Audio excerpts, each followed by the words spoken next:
आपका बयान है जिसमें आपने कहा है यूपी का अगला चुनाव हिंदुस्तान और पाकिस्तान के बीच जंग की तरह है।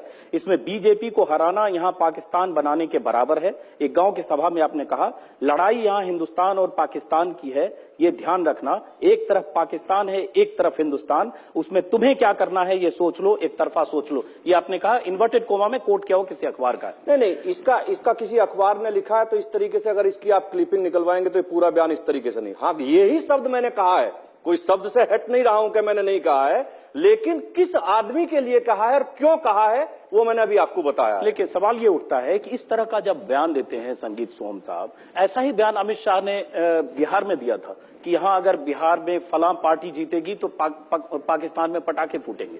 तो सवाल उठता है उत्तर प्रदेश में चुनाव हो रहा है, उसमें वोटर हैं जो उत्तर प्रदेश के मतदाता हैं वो तय करेंगे। आप ये क्यों तय करते हैं कि किसकी तरफ वोट दोगे तो पाकिस्तान बनेगा, किसकी तरफ वोट नहीं दोगे तो पाकिस्तान नहीं बनेगा, ये हिंदुस्तान बनेगा? आपके बयान से आपकी जो राजनीति है, कई बार ऐसा लगता है कि ऐसे दौर की शुरुआत होने वाली है अगले 3-4 महीने में जिसमें ध्रुवीकरण होगा। नहीं, देखिए, भारतीय जनता पार्टी इस तरीके की राजनीति कभी करती नहीं है, ना इस तरीके की राजनीति से कोई सरोकार रहता। पीछे भी आपने अगर देखा होगा, आज तक का आप पूरा इतिहास उठा के देख लेंगे, मुझ पे पीछे जो मुकदमा लगा, राजनीतिक मुकदमा मुझ पे लगाया, जो मुजफ्फरनगर में जहां से आप अभी आने वाले हैं, जो मुकदमा लगाया, शायद अकेला आदमी मैं होऊंगा जो आज तक चार्जशीट नहीं हो पाया हूं। मेरे खिलाफ आज तक कोई प्रमाण नहीं मिला है और मेरे खिलाफ आज तक कोई चार्जशीट नहीं हुई। अकेला पूरे मुजफ्फरनगर के पूरे दंगे में जितने लोगों का नाम इन लोगों ने लिया, उसमें समाजवादी पार्टी के लोग भी थे, बसपा के लोग भी थे, कांग्रेस के लोग जो नेम्ड किए गए थे।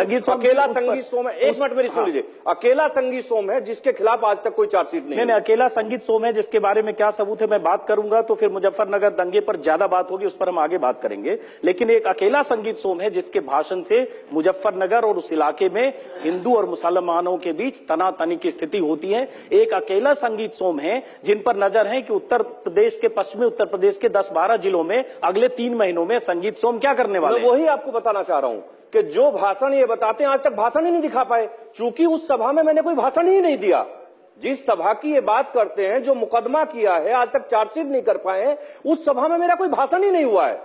तो भड़काऊ भाषण और भाषण दूसरे की तो कोई मतलब ही नहीं उठता।